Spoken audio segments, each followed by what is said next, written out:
Hello, friends. Do you have a moment so that we may discuss our Lord and Savior Minarchy? No, seriously, I'm just kidding. Hi, my name's Rick Robinson. I am the general manager of KLRNradio.com. We are probably the largest independent podcast network that you've never heard of. We have a little bit of everything, and by that, what I mean to tell you is we have news, pop culture, special events, conspiratainment, true crime, mental health shows, drama productions, and pretty much everything in between. So if you're looking for a new podcast home to grab a little bit of everything that you love all in one place, come check us out. You can find us on X under @KLRNradio. You can find us on our Rumble and our YouTube channels under the same names.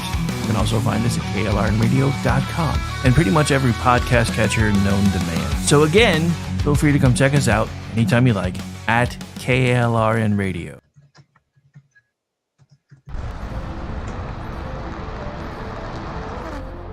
Are you ready to reach for the stars? Tune in to The Lost Wanderer, the #1 monthly podcast on good pods in astronomy. Join our host, Jeff, as he takes you on an interstellar adventure to explore the mysteries of space and the wonders of science. From rocket launches and distant galaxies to the latest discoveries in astronomy, each episode is a thrilling ride through the cosmos. Don't just gaze at the stars, come explore the universe with us. Follow The Lost Wanderer wherever you get your podcasts, and let's discover the stars together.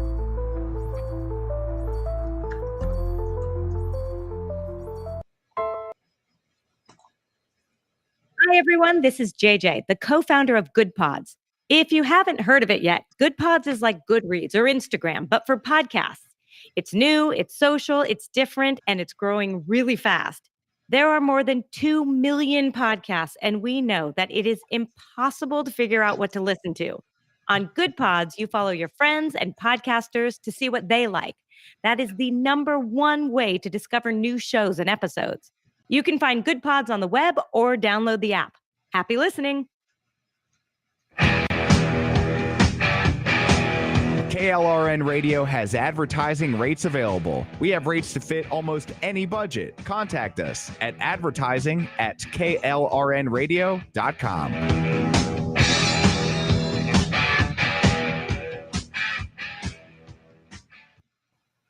The following program contains coarse language and adult themes. Listener discretion is advised.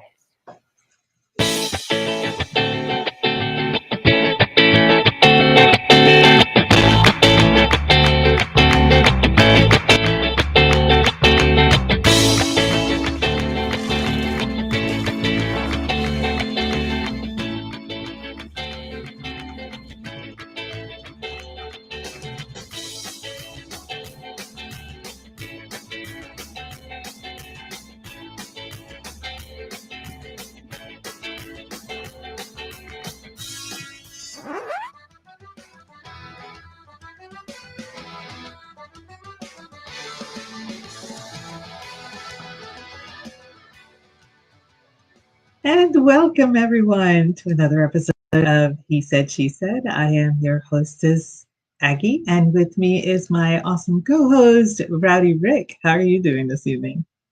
How you doing?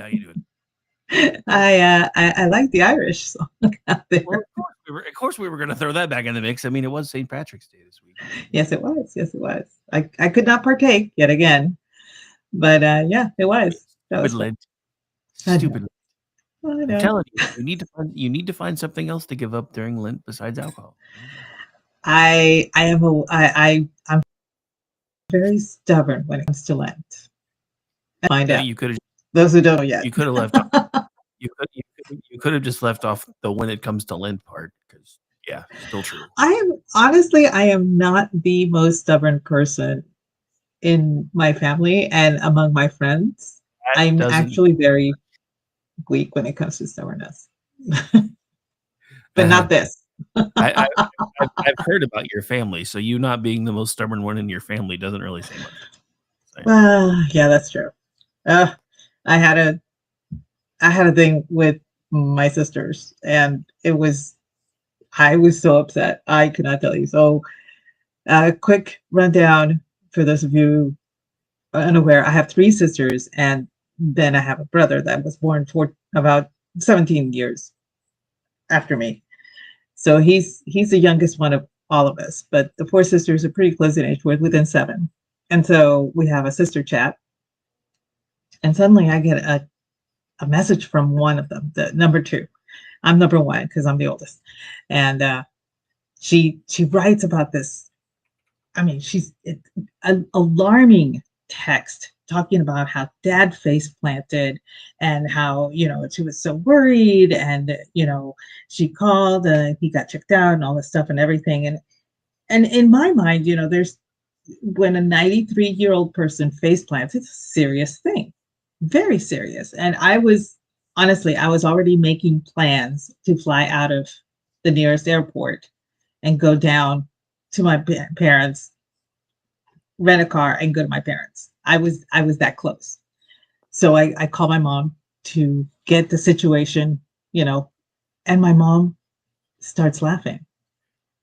And I'm like, why are you laughing? What's so funny? What is funny about the situation? I was like, holy shit, mom is diehard. She'll laugh about any tragedy, but no, that was not what was going on.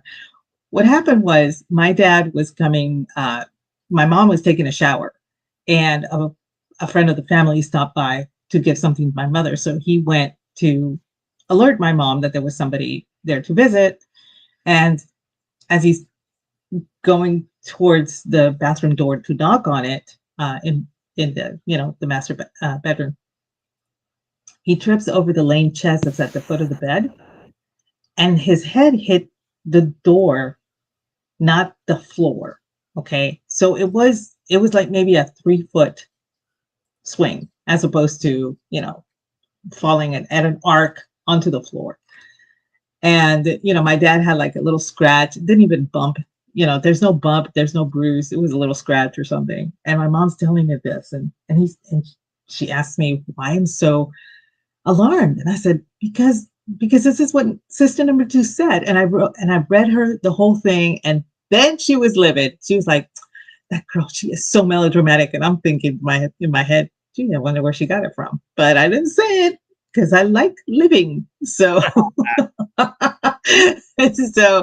that was the bit of drama. And then, of course, sister number 3, she's in Germany. She's living in Germany currently. She calls me up, and she is just beside herself because she is trying to call mom, not realizing that I'm on the phone with mom, and she thinks that mom is at the hospital. That's something like she's like getting ready to book the first flight out to come back to the States because of this. And so I told her, I said, no, I was on the phone with mom. That's why you can call her now and everything. So she called her, and then she calls me back like 10 minutes later, and she's still in tears because it was, some women, especially me, I count myself probably the queen of it. I will cry to relieve stress. Any kind of stressor, I will cry. It's a great stress reliever. And she does too. And so she calls me back, and she is crying and crying and crying. I'm like, did something bad happen? And she says, no, I just want to kill sister number 2. so then sister number 4 sends me a text. Can you believe the shit sister number 2 just said? Because she called mom to inquire what was going on too.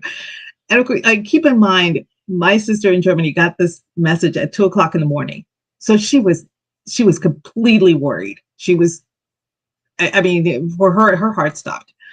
So now we're plotting to do away with sister number 2, who happens to be the most melodramatic one of all.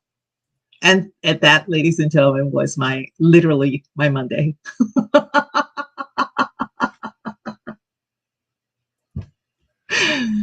So the chat also thinks you're more stubborn than you want to admit, by the way.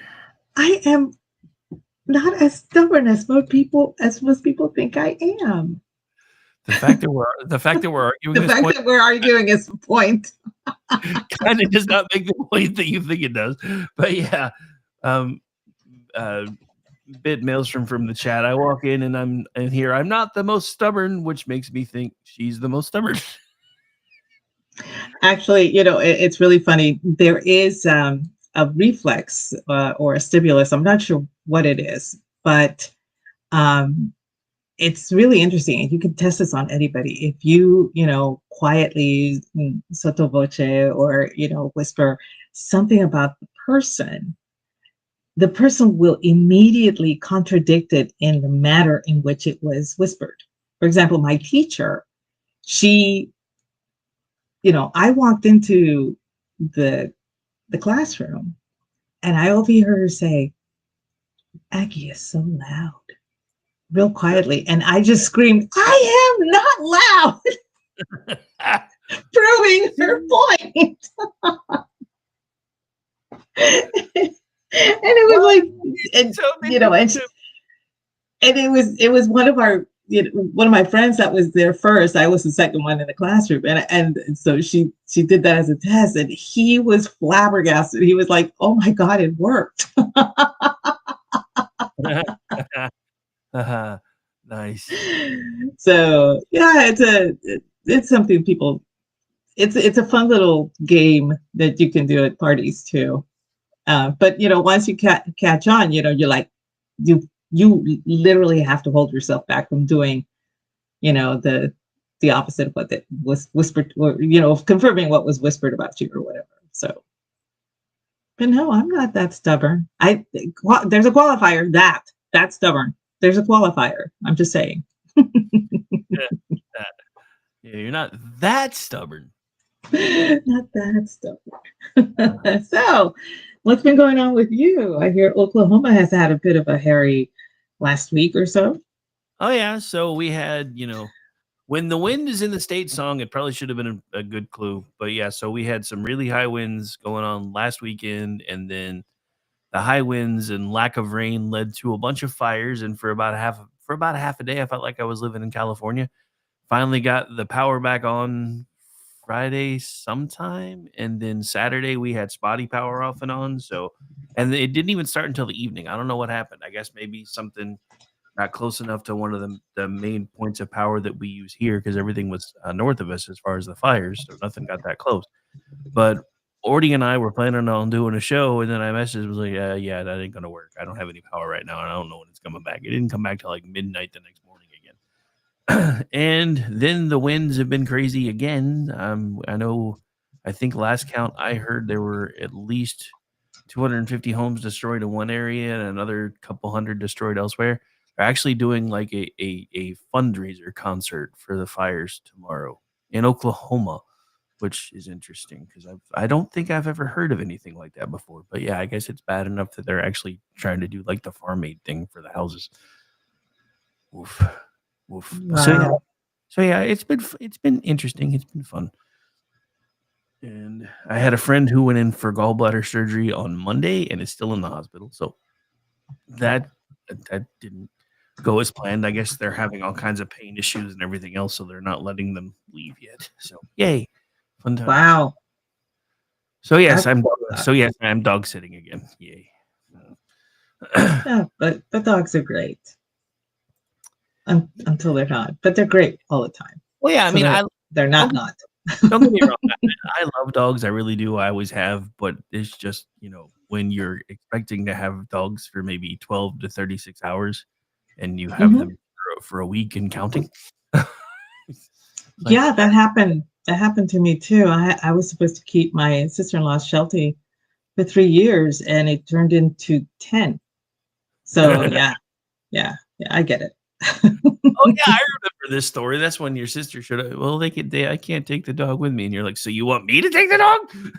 Yes, it was kind of like she literally showed up. It's like, well, you mentioned that you liked her, so would you mind keeping her while we're in Germany? I'm like, oh, no, but Germany is the land of dogs. I don't understand why you wouldn't be taking her. Well, it's just we don't. I don't think she'll like it there. I'm like, you don't understand. Germans love dogs more than people. She'll be fine. But no amount of coercion would convince her to take the dogs. She actually had an Irish setter and the Sheltie.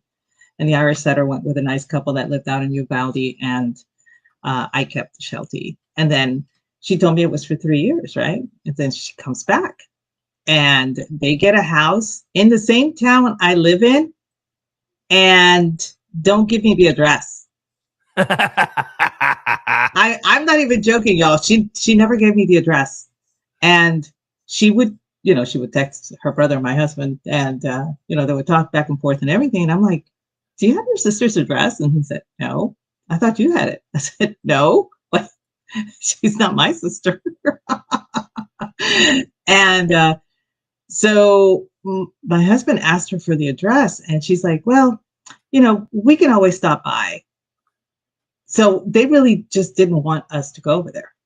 And so finally they came over, and I made mention of the Sheltie, and she said, "Well, we're not, this is not our permanent home. We're just getting our stuff ready because we're moving to Wyoming." And I'd be And I'm "Hey, like, listen, "Okay." this wasn't supposed to be the Sheltie's permanent home either." Yeah. And I'm like, "Well, that's okay." And she's like, "I can't take the Sheltie because I'm afraid some eagle might take it for food."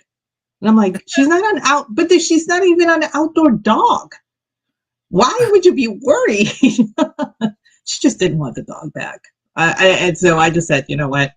I'm keeping the Sheltie, and this is not my dog, and I will take care." And I did. I took care of that dog. I mean, she had arthritis. She had all sorts of conditions, and she was becoming deaf and blind and everything. So I had to actually, she was like my baby.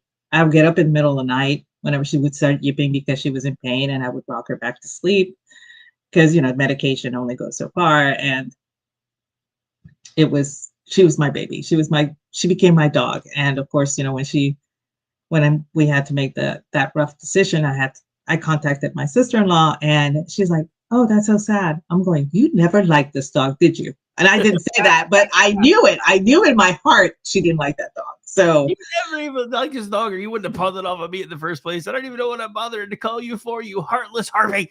Oh, wait. Sorry.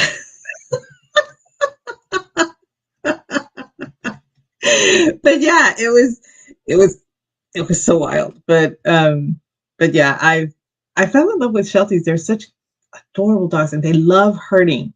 They would herd me. She would herd me around the house. Uh-huh. It was hilarious to watch. But yeah, so anyway. Yeah, my first Okay. wife and I had Shelties. They always reminded me of like miniature collies.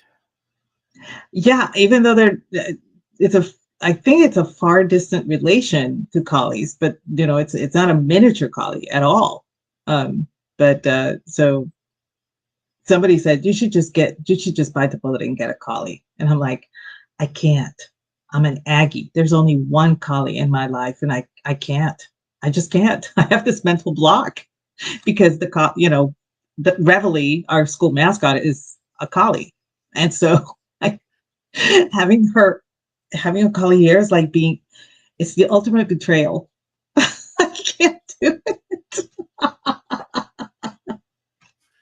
Okay, so this is the downside of paying attention to the chat out of the corner of your eye. Al just typed doing show prep for Sunday and getting paid. I totally read that wrong. Just saying.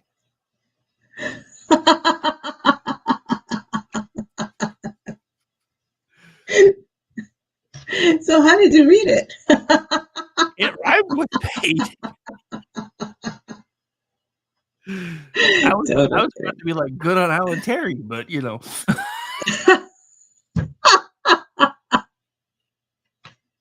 Oh goodness.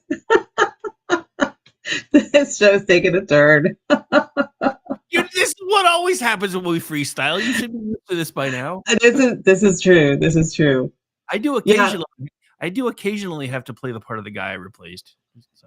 Yeah, and you do a great job. So Chaos Agent. Chaos Agent. That's true. Yeah, this has been it was a weird week for me because I went to my daughter's place in New Braunfels, and one of the trippiest things on the way there was an exit on the highway to a particular road, and the exit was no longer named that particular road. They changed the name to Tesla Road, and I'm like, oh, so we're going to be near the we're going to see it. We're going to see it. And of course, I couldn't say anything because they were talking in the front seat. She Yeah. and her boyfriend that were talking in the front seat. So I didn't want to interrupt or anything. So I'm like craning my neck. I didn't need to crane my neck, y'all. That headquarters is massive. It's a self-contained city. I'm like looking at this going, when does it end? And we just kept driving and driving and driving, and it was still there. I was like, holy crap. But one thing that I did notice that I did not, because I posted a picture of the road sign.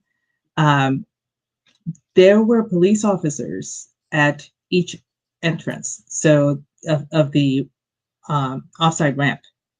So you could not exit at Tesla Road in either direction. And I thought that was kind of weird because that is actually still a road that leads to another section north of Austin. So it's not just for the Tesla headquarters. So I thought that was kind of strange. I didn't think anything of it until I remembered the hostilities that have been executed against that particular brand. So that in that context, now it kind of made sense. But that was, looking at the Tesla headquarters, I was just like, that place is massive. I mean, the vehicles parked next to it looked like tiny little model cars. It was insane. Yeah, I'm still trying to convince my good friend Sean Lewis from SHR Media to come out of retirement with me so we can apply to work for Starbase PD. I just want to yell that just once. Stop, Starbase PD. Oh, that would be epic. It was weird because as I'm looking and I couldn't see it all, but it is it has an appearance. I mean, there's a lot of glass on the front of it, on the headquarters and everything, but it gives you the impression of it being really well fortified too. So I thought that was kind of interesting. It's if you're into the aesthetics of, skyscrapers and buildings and such, that was actually a really pretty building. But man, I mean, it was just, I've been to the Pentagon. This freaked me out.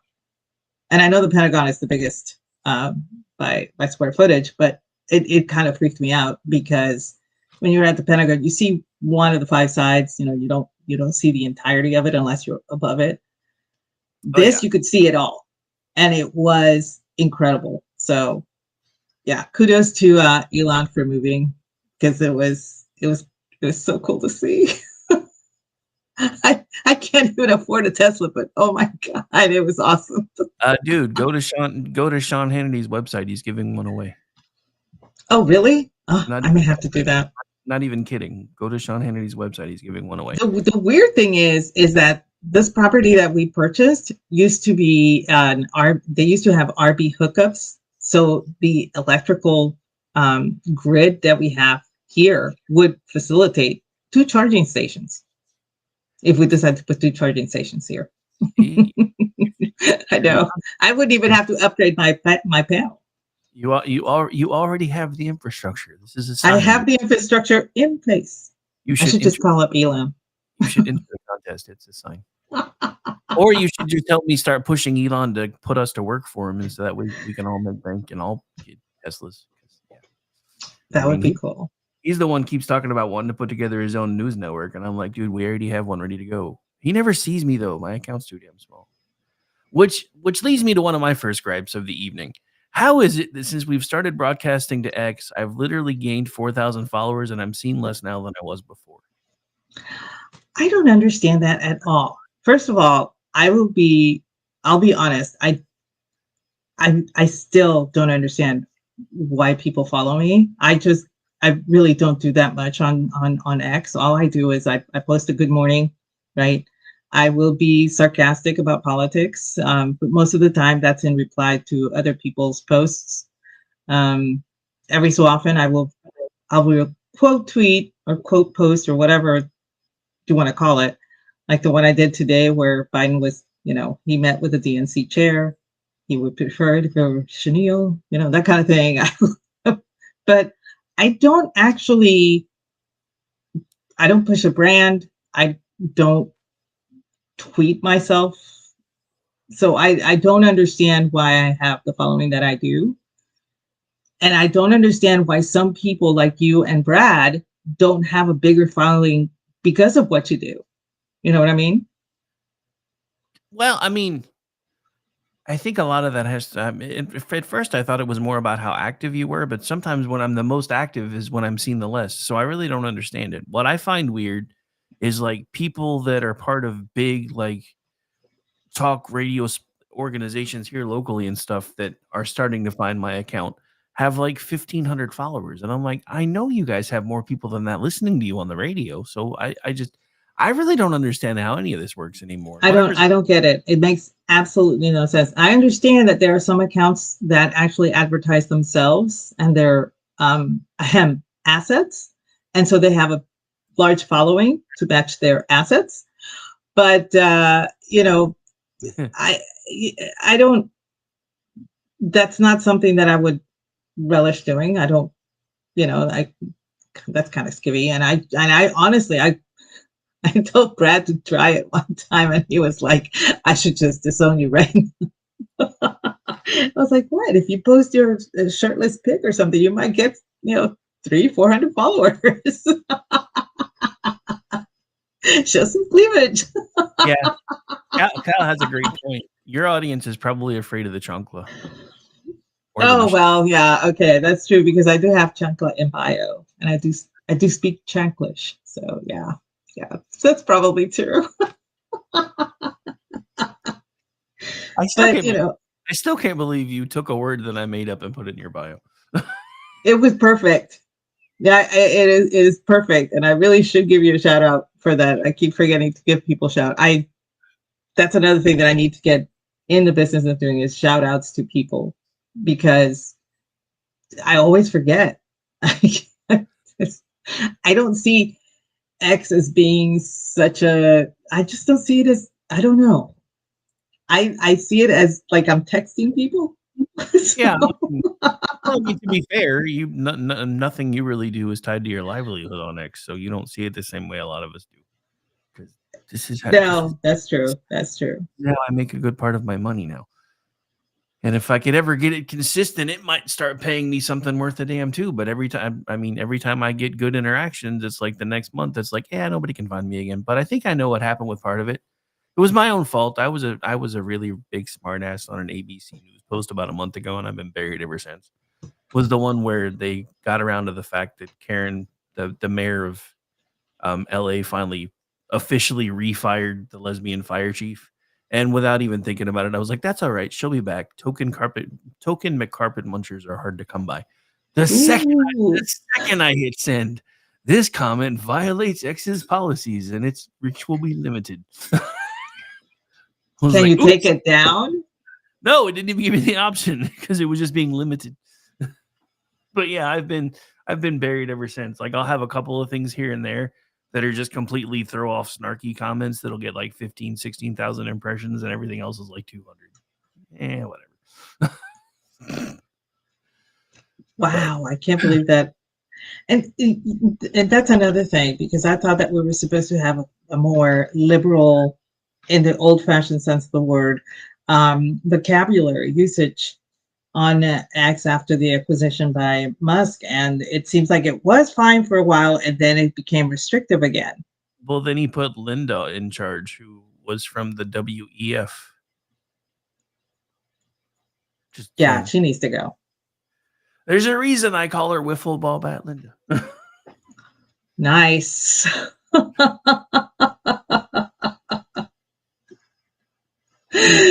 Oh man. There's a Beastie Boy reference in there for those of you that are old enough to remember. Oh yeah, man. Speaking of that, I was helping my daughter organize her apartment and that stuff, and I was listening to. She had some music going, or it was just random, and suddenly Intergalactic came on, and I started singing it. And, I look up and she is just staring at me. And I'm like, what? She's like, you know this song? I'm like, I know lots of songs. I said, no. And she says, no, this is a rap song. You And know how to rap? I'm like, oh, honey, Beastie Boys were around well before I even started dating your dad. dude, I was just like, I can't believe that these people, that honestly, they think I was hatched 2 days ago. They treat me that way too. well, you do portray naivete really well. I think it's some of your father's spy training rubbing off on you, though. I maybe, I did, last time I was at home for after Thanksgiving. I joked with my dad and I said, Dad, I have some friends that joke about the fact that you were probably working for the CIA or something like a spy or something. And he looked at me and you know what he said? I could tell you, but I'd have to kill you.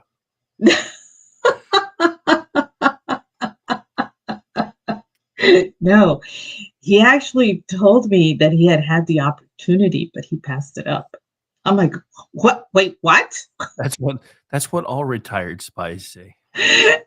He said, yeah, but it would have required me and your mother and you to move to DC area. And your mom said she didn't like it because at the time my dad was still in Cocoa Beach. And so and my mom was not really enjoying being away from her family or anything. And of course, my dad had to contend with the fact that he was my grandmother's sole supporter. And so he decided, yeah, I'm going to pass on it. And just became a, physics teacher, physics and history, which was a weird combination. But yeah, he put all his NASA smarts to that. And he was happy in what he chose to do. Don't get me wrong, but I was just like, "What do you had the opportunity? What? This is the first I hear about it. I'm almost 60." It was like, well, I didn't think anybody was interested. I'm like, how could I not be interested in that? He's like, it's not a big deal. I'm like, great. Just wait until and I completely forgot to tell you about that conversation. But I was like, I got to tell Rick about this. Wait. Raptor, you have a picture of you and Marky Mark? I might be freaking out more than your niece did. I'm just saying, and I haven't even seen the picture yet. That's pretty awesome. I think all of our chat friends that live in our devices live secret lives we know very little about. And I'm not sure how I feel about this. I mean, we've all had the weird experiences that for us are normal, but other people would be like giving us major side eye on. I mean, I literally had the governor of Texas escort me to the restroom when I was 12. So, Nice. Who can say that? Wait, I'm trying to figure out who the governor of Texas was when you were 12. That was Bill Clements. Okay. Yeah. So, we were in a tour of the Capitol building, and I was separated from my group because it was every single sixth grader. And so I got separated, and I was looking, and I think I was on the second floor or something like that. And I'm looking for the restroom, and these two gentlemen came out of some other office, and one of them looked at me and asked me, if I was okay. And I said, I'm just looking for the restroom. And he said, it's right this way. And he showed me where the restroom was, and that was it. And there was a lady that was right, concierge. She was right outside of the restroom. And so I went to the restroom. I come out, and she looks at me and said, why did you do that? And I looked at her. It's like, what? I asked him where the bathroom was. He's like, don't you know who that was? And I said, no. She said, that was the governor. I was like, how the hell am I supposed to know? I'm 12. I didn't know. It's not like we had social media where every single politician is posting everything. So yeah, that was quite funny. And then I hurried downstairs because I saw all of the sixth graders, coming out of someplace, and that was that. I yeah. So, but I'm sure other people have similar stories. I mean, I can't be the only one. I mean, I'm sure I was of our group, I'm the only one that had Bill Clements escort them to the bathroom. But I'm sure there are other stories of similar caliber. You know what I mean? Yeah. So this is something that came on my radar today, and it's kind of news related, not really political. But I have to bring this up, especially with everything that's been going on with the airline industry lately. I'm starting to think that DEI has done much more harm to that industry than we're ever going to know. As an example, this is from CBS News, and I saw it earlier this morning on Fox News.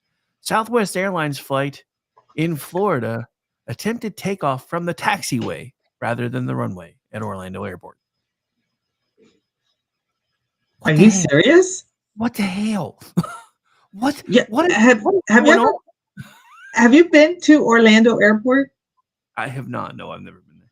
I will tell you, I really enjoyed the fact that I had to take a freaking tram to cross over the freaking Everglades that surround this place in order to go get my baggage. And if you cannot detect the sarcasm in my tone, I need to really tweak it.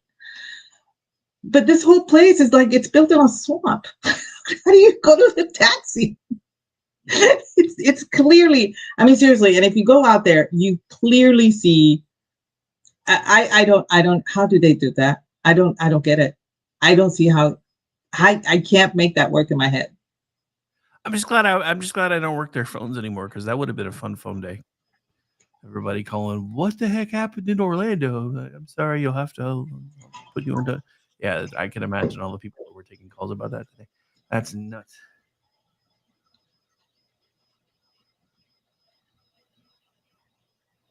Oh my Nice. goodness!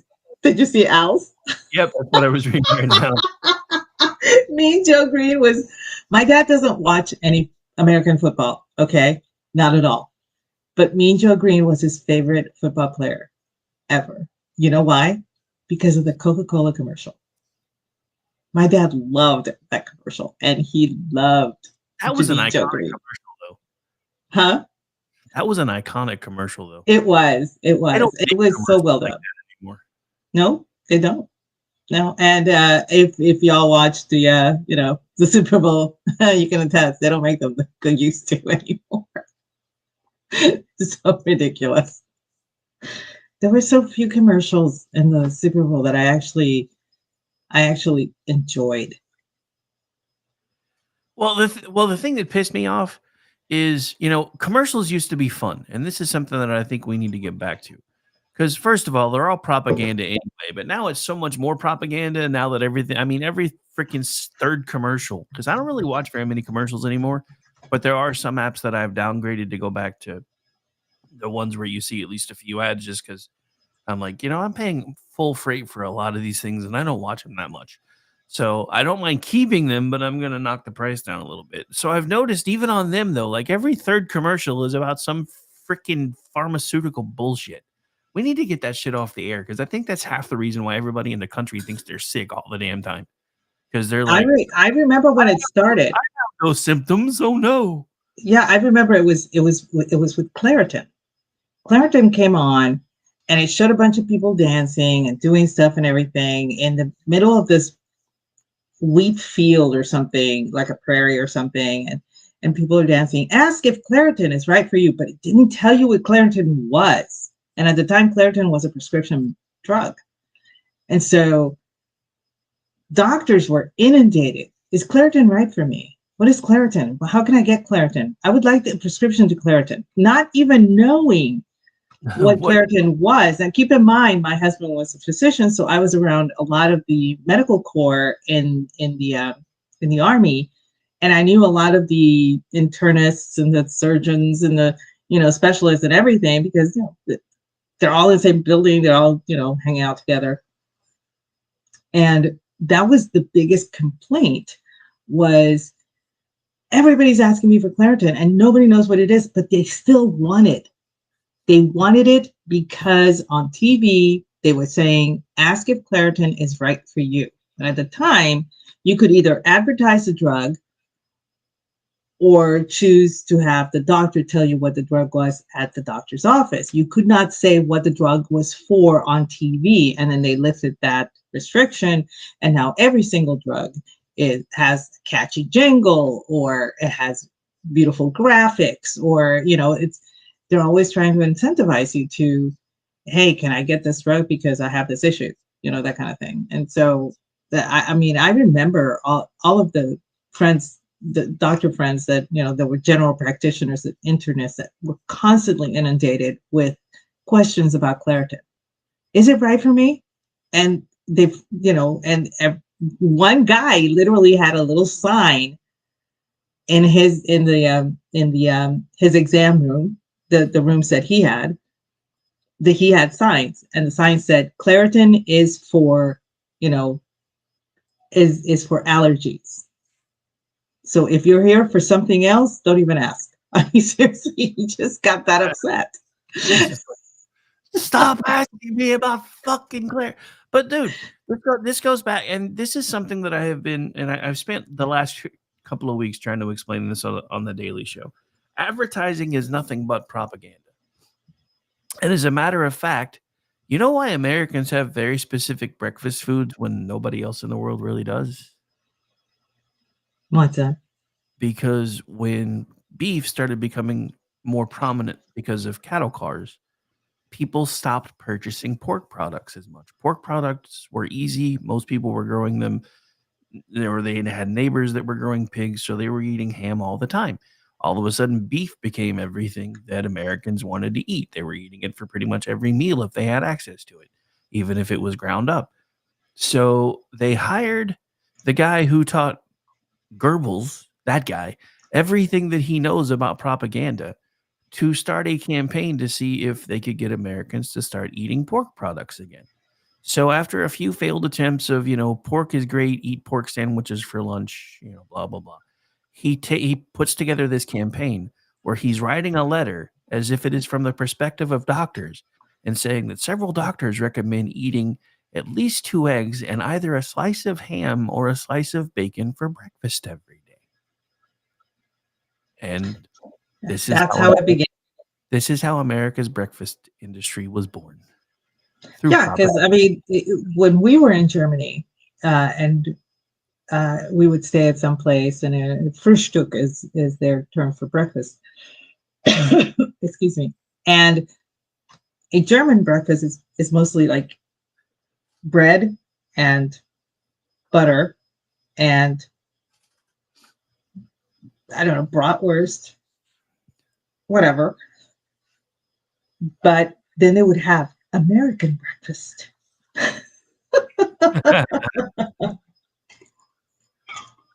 And it was funny because I would order the German breakfast and my German girlfriend would always order the American one, because the American one came with bacon, but not bacon like we have bacon. It's more of a guanciale type of bacon.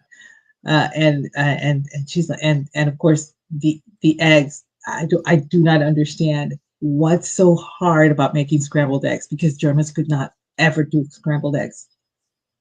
They could not scramble them. So you ask for scrambled eggs, it would come back like an omelet, but empty.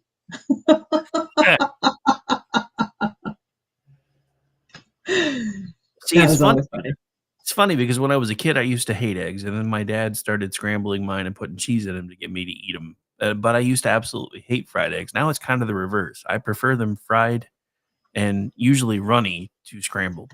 And it's weird because, and it used to drive my dad nuts, because when I was a kid and we would sit down to eat breakfast together on the weekends and stuff when he didn't have to work, he and my mom would cook up this big breakfast, sunny side up eggs, bacon, toast, all that stuff. And as soon as he cut into the eggs, the moment I could smell the yolk, I was just like, trying not to sell Buicks, if you get my meaning, Mr. Frodo.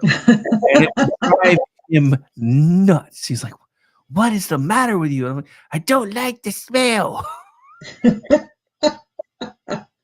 Oh man, I love eggs scrambled over easy, sunny side up. Um, hard boiled, soft boiled, poached. It doesn't matter. I I've always been a fan. Eggs Always been a Benedict fan. is my new favorite now. It's the hollandaise sauce. I really like eggs Benedict. And it's funny because I used to hate that too, and now I'm like, ooh, this is really good. But it's weird because I think I'm finally developing, because I've noticed as people get older, they tend to season their food less. And I always thought that was weird, but I've noticed that my flavor palette is changing. Like the other day, I didn't have any breakfast sauces, but I had some sliced ham and I had some bacon and I had two different kinds of cheese. So I put together a ham, egg, and cheese and bacon omelet. And I was eating the omelet and I'm like, dude, this flavor profile kind of makes the eggs the star of the show. I like this. And then it dawned on me. I was like, dude, the sauces that I've been putting in my omelets for years is taking away half the flavor of the omelet. And I'm like, oh Mhm. my God, I'm developing grandpa taste buds. That was me. I have my my palate has changed. Well, it changed with COVID because for a time I couldn't taste anything, you know, and which ironically made it a lot easier for me to eat foods that I didn't like, that I had never liked. I was able to eat eggplant, which I really don't care for. I I I ate asparagus. Don't you all judge me.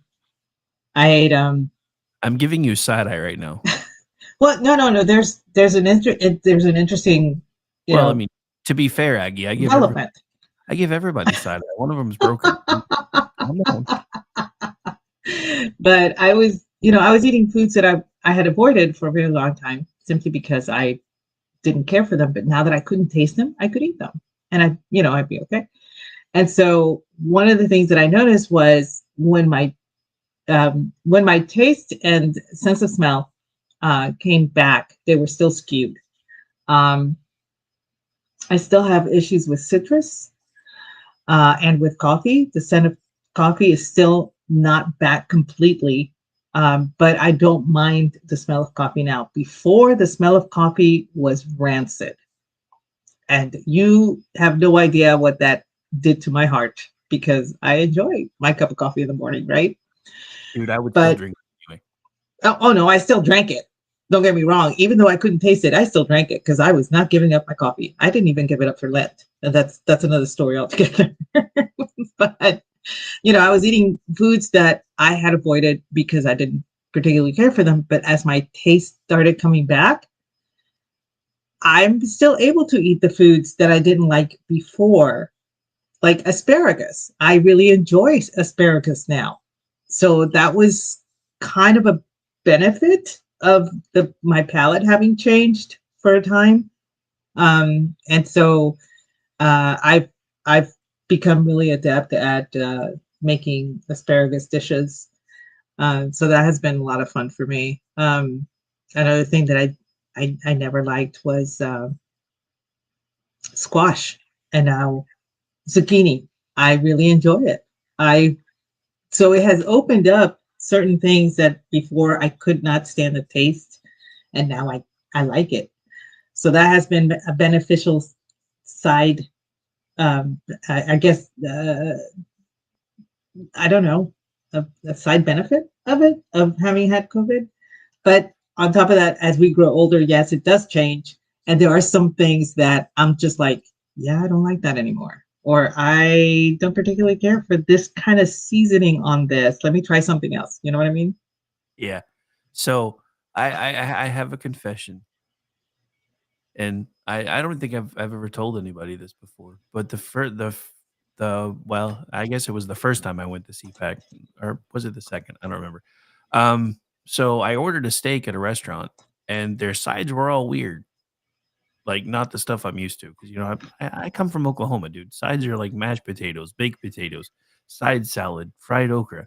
No, the only thing that I even recognized that was a side was kale, but it was fried in bacon grease. And I was like, you know what? Fuck it. I'm gonna try it. I've never tried kale. I hear it's terrible, but I'm already paying $35 for a steak, so what the hell?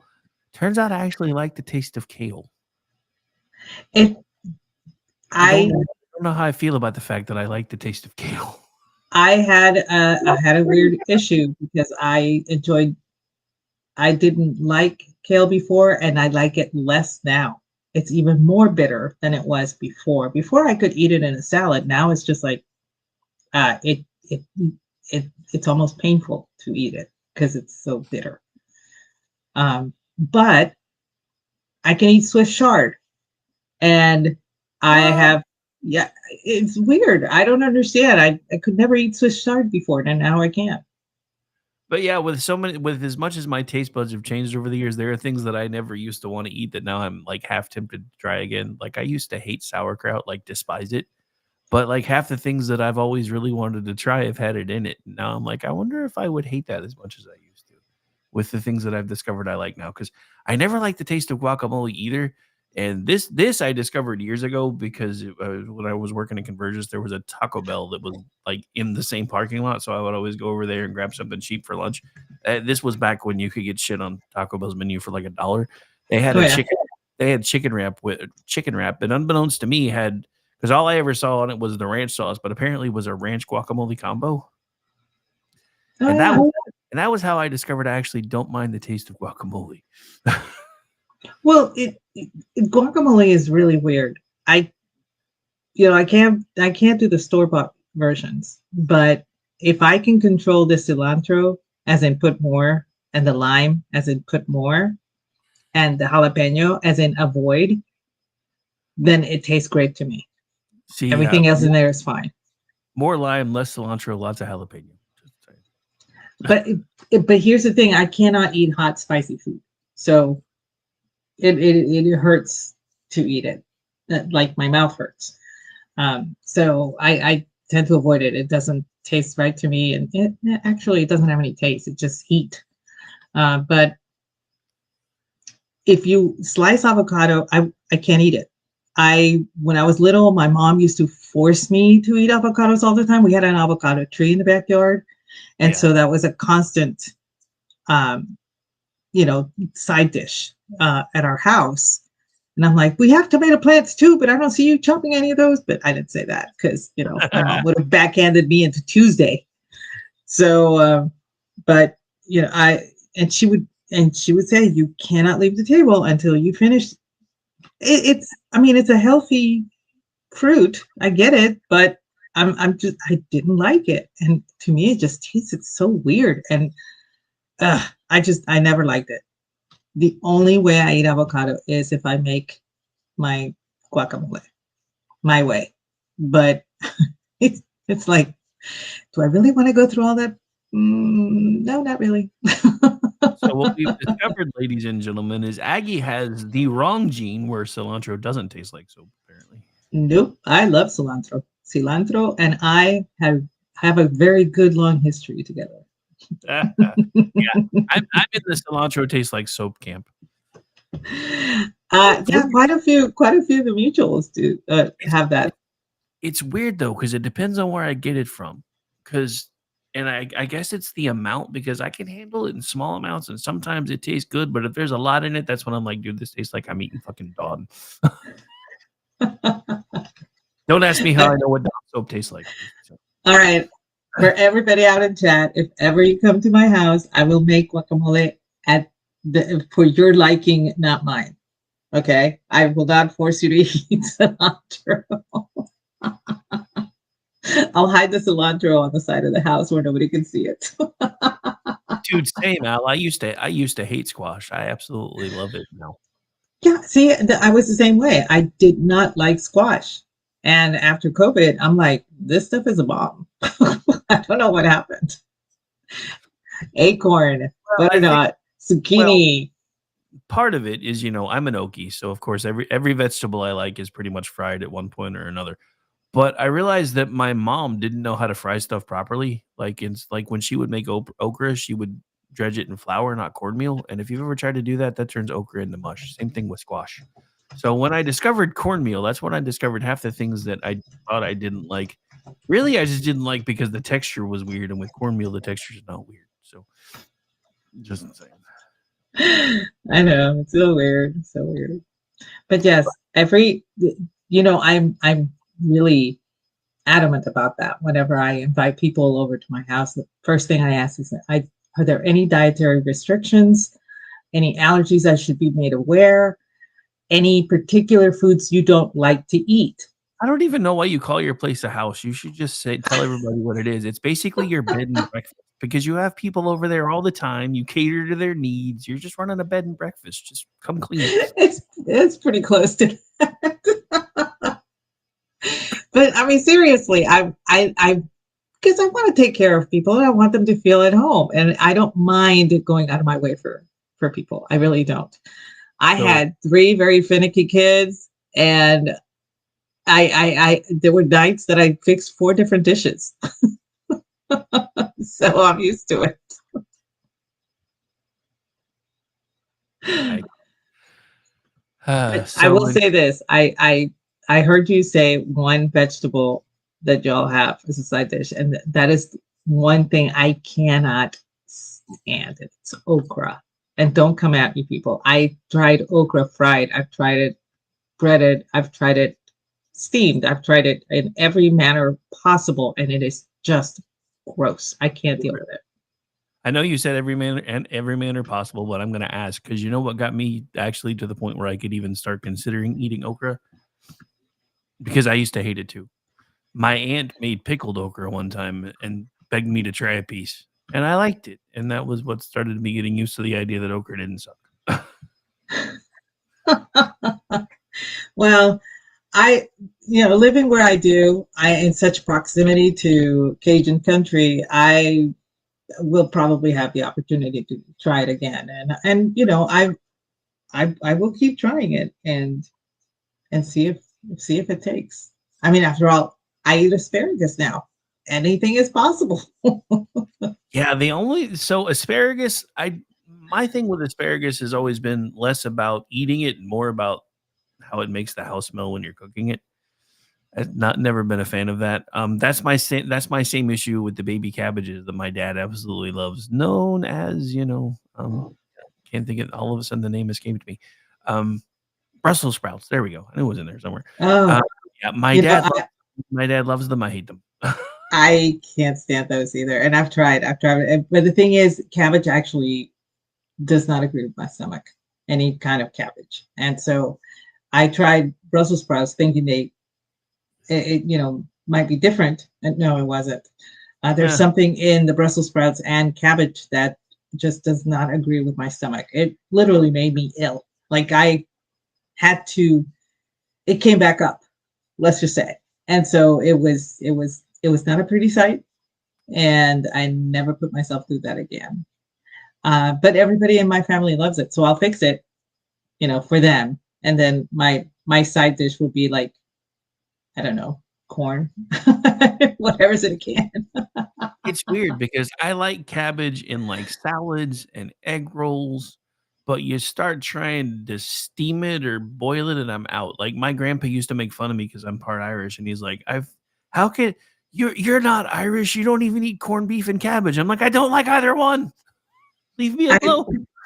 no, corned beef is fine. I don't mind it. But my mom makes a fixes it differently. She actually uses sofrito, which is a Puerto Rican condiment that has cilantro in it, Of course. along with onions and peppers and garlic, in a mixture that has been blended.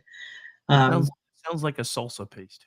it has a very paste-like consistency, and you can find it in the Hispanic food section. Goya carries a jar. It says sofrito on it, and it's a good base. Some people would compare it to a roux base for gumbo for several Cajun dishes, but unlike that base, which is flour based, this one is vegetable based. So, but she uses that, and she uses other stuff to make the corned beef a little bit more palatable than what I have seen in Irish restaurants. Well, pubs. I've never been to an Irish restaurant, but pubs that serve Irish food. And I kind of like my mom's better, but that's what I grew up with. And it's not traditional. It's completely different. You would see it on a plate and you would say, this is not corned beef. And I would have to agree with you because I've seen both, and Irish people will tell me that's not corned beef. So, but it's a way, fusion. That's what it is. It's fusion, culinary fusion. Who knew my mom was ahead of the game? I know, right? But yeah, that and speaking of, since y'all brought up gumbo and I brought up I cannot do Cajun food. I cannot stand Cajun food. I am sorry, but not really. I'm not really sorry. For some reason it tastes like dirt to me. And funny story, my late father-in-law, he always asked me what I didn't want for dinner whenever we went over there. This was years and years and years ago. And I would expressly ask him, please, no gumbo and no oxtail soup. Because the oxtail soup had about an inch of fat floating on the top every time. And it just would turn my stomach. And I'm sure oxtail soup is great and everything. It's just the way he fixed it. It's just, I have a mental block on it. Every time I went over there for dinner, it was gumbo. Every single time. And honest to God, I kept telling him, I can't eat it. I'm sorry. And I would actually get in my car, go to Sonic, pick something up while everybody else was enjoying the gumbo.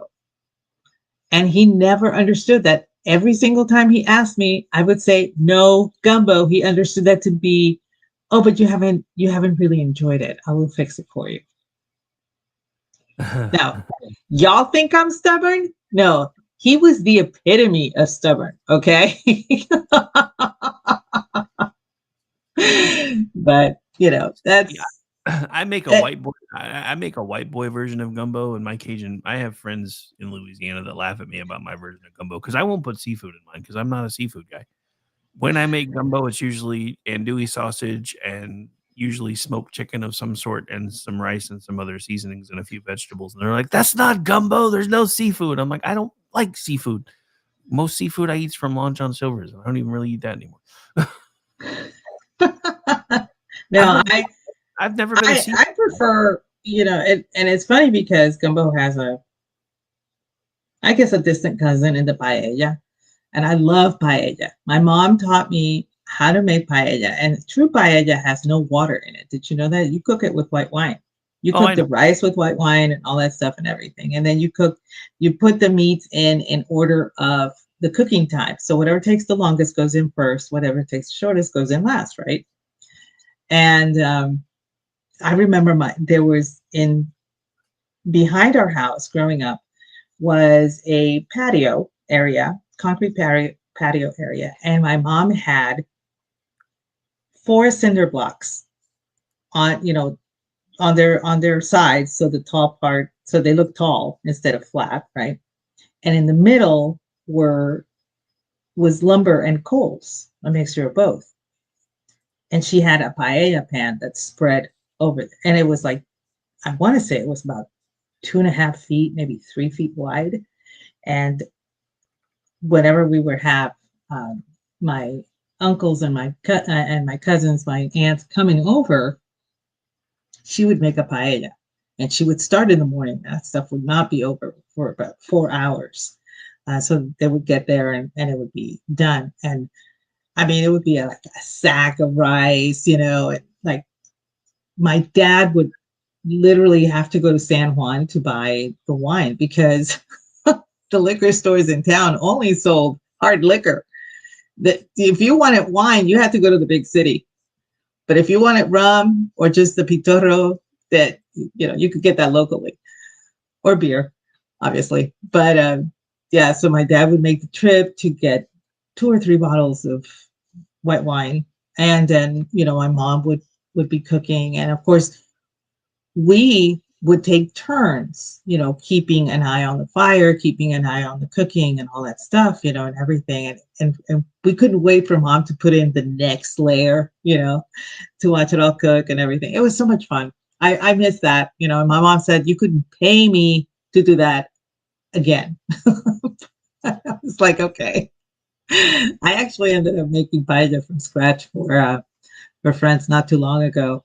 And they were like, how did you, they were like, what is that flavor that we just can't? I said, it's white wine. You don't use water, you use white wine. They're like, you cook the rice in white wine? I'm like, yeah, it's liquid. But it kind of half the world when they freaks out when you're like, they're like, oh my god, you cook this with alcohol. Like, you guys realize the alcohol boils away really fucking quick, right? Calm down. It's about the flavor. It's not about getting you drunk. Yeah, it's and yeah, the alcohol obviously evaporates out and everything, but it was such a ritual to do this. And that pan, I don't know what happened to that pan. I know the pan had to stay behind when we moved from Puerto Rico over to the States, because my aunt asked my mom, please don't take that pan. We need that pan, because paella was a thing that we would take turns, and my mom would take the pan. Now, how my parents got their hands on that pan, I don't know. I don't remember the story attached to that. But apparently it was my parents' pan, and my aunts would borrow it whenever we would have paella over at their houses. We would take my parents would take the pan, and that way, and they would put it in the trunk of the car. That's where it fit. And so I wish I knew what happened to that pan, because I would kill to have that pan back, just to have it. I could never cook paella in it again, just because it's so vast and I don't have anybody to feed that vast quantity of food. But it has such great memories. I would just love to have it. I'd probably make it into a table. Oh, but yeah, those are memories. Those are good memories. yeah. The one thing and this is funny because all my NOLA friends make fun of me for it too. Though I cannot eat crawfish. I just can't. Oh, I do enjoy crawfish, and I've been to several crawfish boils. And even though it is a little on the spicier side and everything, I make sure that there's a pitcher of either water or beer, depending on the time of day, before I start eating. And everybody knows that's my pitcher. There is no glass next to it. I drink directly from it. But I really enjoy crawfish. I do. And I went to the first one that I went to when we got back to the States. My neighbor was throwing a birthday party for himself. He had just turned 50. And he invited us over. And so we went, and he's having a crawfish boil. And, and I'm asking him questions, and everything about it. And I tell him the story about my professor. He says, yeah, it's right. You suck head and eat ass. I mean, that's the way you do it, blah, blah, blah, blah. Apparently he's from Louisiana. And so we were talking about that. It's like, I have a special surprise though for people who don't know. And I was like, what? I said, I have live crawfish that I'm going to put on the table before I dump the boil on the table, so that the crawfish crawl out and it freaks out people. And it worked. Thank God he told me, and I was prepared for it, Oh, it would have been so much more fun if you weren't, though. Oh no, I think he took pity on me, because I actually helped with the watching the boil and stuff, and I was hurting kids as well, and so he appreciated my help. But his wife was in on it, and I was in on it. None of my kids were in on it though, so the screaming was spectacular. And of course, all three of my kids screamed, and then they rushed to go pick up a live one. And I'm like, no, seriously, leave it alone. No, we want to play with it. I'm like, oh my God. The adults were screaming. They thought it didn't cook long enough. Brian just picked them all up and threw them back into the pan. But whatever. Yeah. I don't know. I would have probably tried. I don't know if it would have worked or not, but I would have tried to figure out a way to take that a little further. Try to figure out exactly what a zombie crawfish would look like, and then paint them or something so they look like the Walking Dead crawfish. Like, oh my God, some of the ones that we cooked are coming back to life. What the hell? And then but I'm not nuts, so just saying. Honestly, if I don't think most of my family back in Puerto Rico has ever even heard of a crawfish boil.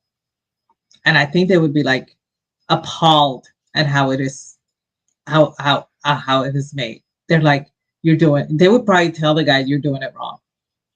And I'm like, why? It's like, because there are no crabs in it. Apparently every boil in Puerto Rico has to have blue crab in it. And if it doesn't, then it doesn't qualify. But I think it would be fun to have some of my family members at a crawfish boil, and when they get dumped on the table, it's like, to me it makes sense. But I know people that are like, why isn't it served on plates? Why don't you just go up in a bowl and serve yourself and then sit at tip? No, you're missing the whole point. You're feeding a large group of people. It's supposed to be a measure of bounty, that you share with your friends and your family. It's very symbolic. And it's the same whenever I went to a Moroccan restaurant with a couple of my friends when I was in college. And I told them, I said, you need to be prepared. We were in Houston at the time. And they asked me, prepared for what? I said, well, first of all, there'll be no chairs. And second of all, there'll be no plates. And third of all, there won't be any spoons. And they're like, what? I'm like, just trust me on this. I love Moroccan food. So we go, sure enough, we're sitting around a small table, like really short, like Ottoman height. And we ordered, food or whatever. And they bring out the bowls and all there is in the bowls is scoops. And the scoops are not to serve yourself. The scoops are just to move the food around to let the heat escape, because you're going to be eating with your hands, and you're supposed to eat with your right hand, obviously. And you basically go in and you eat with your right hand, and you have a napkin, in case you drop anything, whatever. And they were like, why don't they have plates? Why don't they have spoons? Why don't they have forks? I don't understand. And I'm like, this is just the way it is. It's communal, and it's actually part of their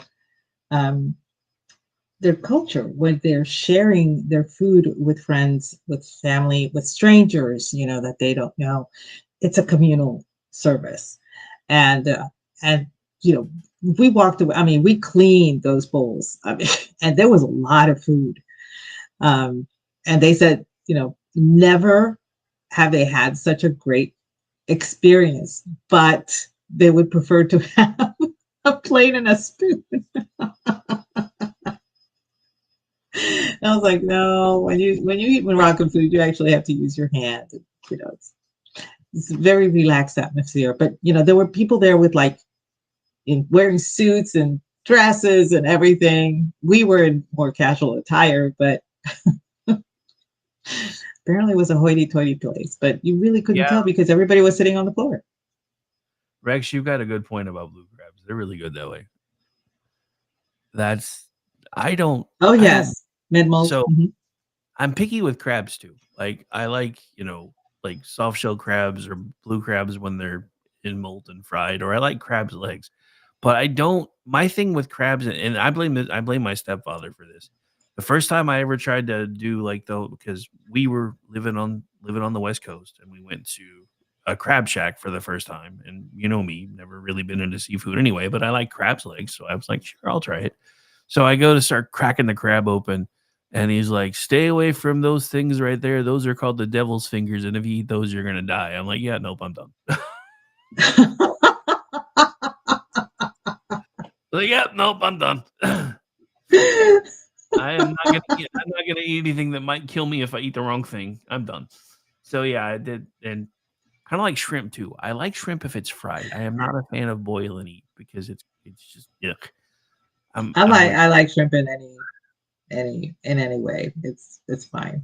The weird thing is I can no longer eat, and I okay, this is actually technically sushi, but nigiri, they you can have eel, you can have squid, you can have octopus. I can no longer have the squid or the octopus. See, I've It never been brave tastes enough weird to to try me either now. one of those things. I've never been brave enough to try either one of those things. But I have I friends and family that are like, you should try sushi, and I'm like, no. They're like, you realize not all sushi's raw, right? And I'm like, I don't care. no, I enjoy sushi, but I I had a tough time with squid because I remember my mom, um, she made dinner for one of my dad's cousins. It was his birthday, and she was making dinner for him to celebrate his birthday. And he requested squid cooked in its own ink, served over rice. And that's what he wanted. And I'm like, I want to say I was like 7 years old at the time. I did not know what was going on in the kitchen. We were not allowed to be in the kitchen because my mom and the gal that helped to take care of us, um, uh, my parents were very giving. And there was a young lady who needed to earn some money to help her parents because they were pretty poor. And so my parents hired her to help with us. So even though we weren't doing all that well, my dad and mom just needed to help. And so they hired her to help with us, and so, to this day, she and my mom still talk, believe it or not. They're still good friends. But we were told to stay out of the kitchen. I did not know why until I'm peeking around the corner through the door and I see my mom using her small machete to chop up this weird looking thing with all of these long things sticking out of it. And then she finds the pouch, okay, and cuts it out. Well, when you cook squid in its own ink, it's kind of a messy thing. And I'm seeing this black stuff all over the place. I'm not there for that. I'm like, what is even going? What? I thought it was witchcraft. I thought my mom was turning into a witch and we were all going to die when I saw that. So, at dinner time, we did not eat of that. We ate earlier and we were living high on the hog. We had Chef Boyardee spaghetti and meatballs. So we were quite happy. And then we were relegated to the back of the house where the rooms were, and my mom's, the gal that took care of us, just kept us back there. And my, sister number 4 is like maybe a year old at the time, and sister number 3 is 3, and then sister number 2, the problematic, melodramatic bitch that she is, was about 6. And so we're all in the back and we're all jumping on our beds, and we're like playing, and we're playing with the toys and the teddy bears or whatever. And the gal leaves to go take care of my 1-year-old sister who needs to go to bed. So she's putting her down. And so I took the opportunity to sneak out to see what everybody was doing at the kitchen table, and I'm looking around the corner, and conveniently hidden by the massive console stereo, and I'm looking and I'm seeing my dad's cousin, and he's eating this stuff like that looks dark gray, and I'm like, and my mom turns around, she sees me, and she's like, "Excuse me," I am hightailing it back to my room to try and pretend that I'm asleep. And my mom comes in, it's like, "You're not supposed to be out there. You need to stay in here."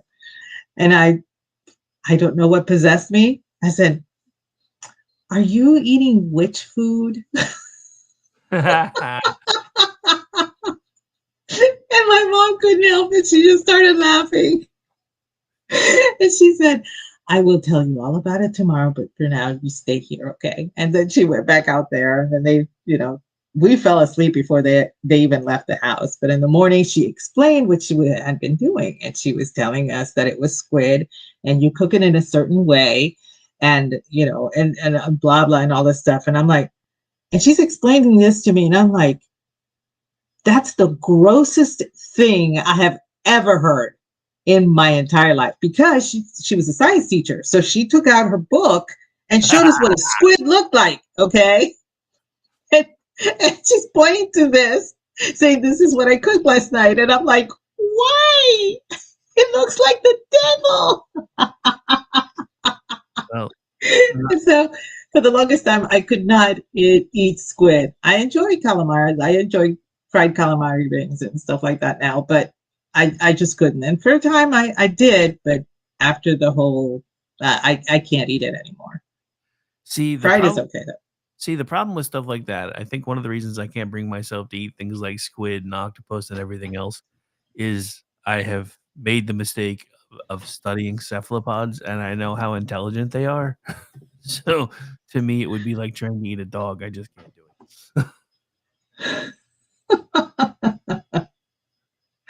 Oh man, food. There's so many stories tied to food. But that was, one of the things that I had to learn, because that remember that teacher that I had that went ape shit over Trump and then got fired from the university. Yeah, she was my mentor, and she was a nutritional anthropologist. And so food, anthropology of food is something that I learned in school, and I have always been I'm not enamored of it, but kind of a big fan of it, because cultures say so much by the food that they enjoy and the food that they create to define themselves. So, yeah, Catfish. when my Sorry, I was responding to Rex. no, I was going to say catfish is good, but only if it's prepared right. 'Cause if it's yeah, not, you have to clean it right, because otherwise it tastes like dirt, yeah. because they eat dirt. Anyway, so Cal, what you're saying is we should start calling you Renfro because you like to eat the bugs. Eat the bugs. I'm gonna send Cal a picture of one of my favorite T-shirts. A friend of mine designed it and sold it on Sazzle for a time, and I got it because it was just too good, and I cannot disclose it because I gotta surprise him with it. But the title is Tenement Lobster. So I mean, I'm just saying, I've seen octopus like do problem solving. I can't eat that. no, that's octopi are really smart, and Cal has threatened me with an octopus punch before, so that's one of the funniest clips I ever saw. I just, when I started seeing them, figuring out how to do things that would perplex me for a minute, I'm like, yeah, I can't eat that. Those things are too damn smart to be food. Just saying. Yeah, I respect octopi. The squid, no, not really. I mean, I'm pretty sure the Kraken is just a giant squid, and it's waiting for me. So yeah, I don't have to respect squid, but yeah, octopi definitely.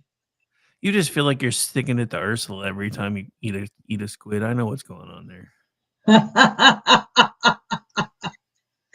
She's my favorite villain. I cannot stress how much I love Ursula. There's a reason I figured out how to work her into the conversation. I'm just saying. Oh man, I've loved her. I love Pat Carroll. I've been a fan of Pat Carroll for a very long time because I used to watch Disney all the time, and so she's so great in everything that she's done. And when she was picked to do the voice of Ursula, I was literally screaming. I mean, at the time I was still in college, when news were coming out of who was going to be doing the voices for Little Mermaid. But I was like, oh my God, this is going to be so epic. She's going to be so great. And if you've never seen a picture of Pat Carroll at the time that she did the voice of Ursula, she looked like Ursula. She had the short white hair. She was kind of on the chubby side. And I mean, she really embraced it. And they really did fashion her after Pat Carroll. And she always thought that was, very flattering. She really enjoyed that character. And every so often I will drop my voice down to sound more like Ursula, and some of the people that know, they kind of like, oh my God, you sound just like her. Nice. So, look at me, wasted away to nothing. That was pretty good. So, did you hear what our good friend Gordon did for his birthday? Have you heard about No, I didn't. What did he do? He went to an open mic night That's right. and he killed it. Oh my gosh, I wish I had been there. I think it's out on social media. I know I saw it somewhere because that's how I found out about it. I think it was on his Facebook. Okay, I'll have to go look. I haven't looked at his X feed, but I saw it on his Facebook. He did really well. I was surprised, but it's funny. I mean, I've always figured. I mean, he's funny, so I didn't think he would have a problem with it. He kind of got flummoxed a little bit for about 20 or 30 seconds or so and recovered really well. But it was a really solid routine, and he was actually just really starting to really find his feet when he ran out of time. I'm like, this routine they should have given you more time. They should have given you more time. But have you ever done open mic night? Oh yeah, I've done it 3 or 4 times. JD and I used to tease one another that if we ever did a CPAC together again, we were going to go find an open mic night and just take turns talking shit about each other on the stage. We had a get together. I think it was the only time I participated in one. It was back in 2008 for a blog I used to be a member at, and we decided to do an open mic night and everything, and you could choose, to sing or to do whatever. And so I chose to. Everybody voted for me to sing. I did not want to do this. But they all said, oh, Aggie, you got to do it. You got to do it. We've heard you sing. You got to do it. You got to do it. And this was before I had the surgery. So I could sing soprano at the time. And so I said, okay, let me see what you have. And I'm looking through the catalog. And I said, okay, that one. And I picked To Serve With Love because everything else was like too new. And I just was not comfortable enough singing most of the, top 40 hits or whatever. So I wanted something old. And so I sang that and I ended it and nobody moved. And I was like, say something. And one of them said, my God, you're a goddess. I'm like, okay, I'm out of here. It's so totally done. I've never done it again because it's so great too. And, and sometimes some of my girlfriends will come and visit me, like Velvet and Tent Spike has been here and everything. And we wanted to go look for a karaoke place around here. And please, I mean, I live in a town that's like the size of a quarter, but they actually do have a karaoke place here. I was gonna say I live next to a town with like 550 people in it, and a town with like 700 people down the road from there, and even they do karaoke on Saturday nights. Yes, they did. They had a karaoke place. We never got around to doing it, but I said next time we're definitely doing the karaoke. I will be in charge of videotaping everything, but I will not be participating. And they're like, oh no, you got to participate. I said, no, Unless Oh, it's intergalactic, then I'll sing. come on. I bet you'd probably still kill it, even though you can't hit soprano anymore. But it's funny because a lot of people don't realize I can sing until they hear me, and they're like, "We didn't think you could do that." And I'm like, "Yeah, it's because I used to be shy." Well, it's weird because now, before I couldn't sing something stupid, and now I can. So I have to go look and see what songs my range fits and do those, because now I can't do my all of the old ones that I used to sing unless I drop down an octave, and it's too low for me. I need to actually hear you sometimes because there's a few things that I've wanted to record covers on that have to have a duet, and I don't know anybody. So if you can sing well enough, we should talk. Uh, I don't know. I used to sing at church. Oh, yeah, I've been, and with everything that's been going on, I've been toying with, because I did that one cover a long time ago before I got the new equipment. Now I'm like, I really want to start recording covers again now that I have a mic that doesn't make me sound like I'm like hanging out in the garage.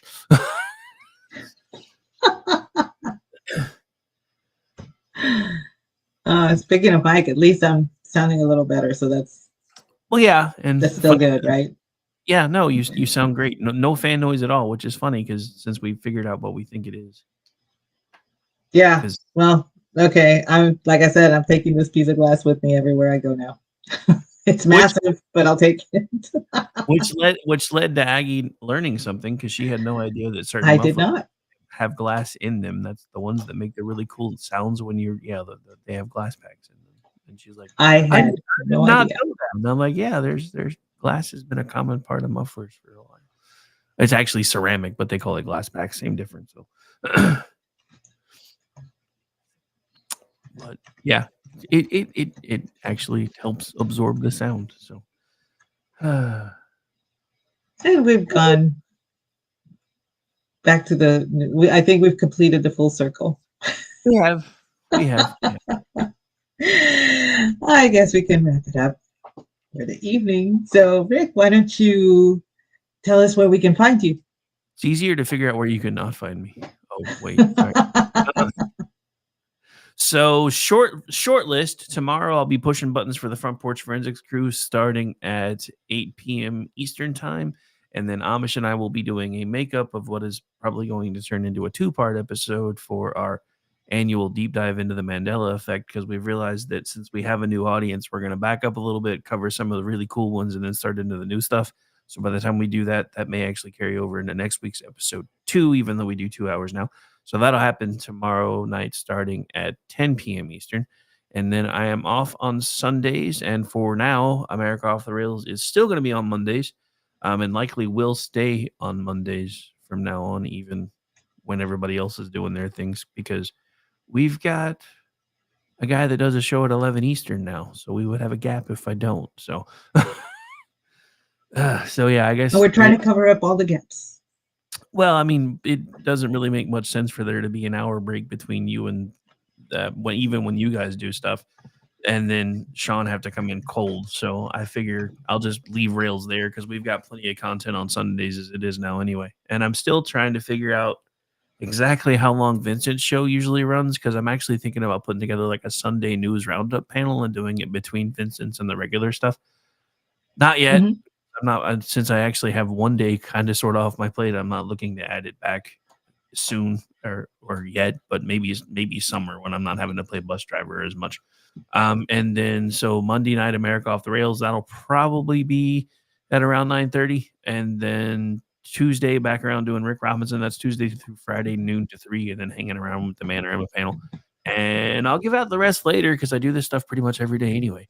But you can find me at RowdyVic73. You can follow along with the station at KLRN Radio. You can find our YouTube channel and our Rumble channel under the same name. And if you would be so kind, if you haven't done so yet, please go find them and subscribe to them. We're actually trying to build our audiences up over there too. And you can find me as a contributor on Twitchy.com, MisfitsPolitics.com, and TheLoftusParty.com. And I produce the Loftus Party podcast, which drops on Tuesdays. And how about you, Aggie? Where can folks find you? You can find me at Aggie Rican and at Aggie the Barkeep. Those are over on X. You can find me 8:30 p.m. Eastern Tuesday nights doing the Cocktail Lounge with the ever suave Brad Slager. 8:30 p.m. Eastern Friday nights doing He Said, She Said with the awesome Rowdy Rick. That would be you. The second Wednesday of every month, the guys get together for Toxic Masculinity, where we host Babe of the Month at 8 p.m. Eastern, and I bring the drink of the evening. And Jeff and I now do a book podcast called Spirited Books. That's on the first Monday of every month at 8:30 p.m. Eastern. Thank you guys for joining us. And that's it for this evening. We hope you enjoyed it and have a good night. And just for fun, we're going out with the Irish stuff again because reasons. Reasons. See you guys tomorrow night. Thanks for hanging out with us. Bye, everybody.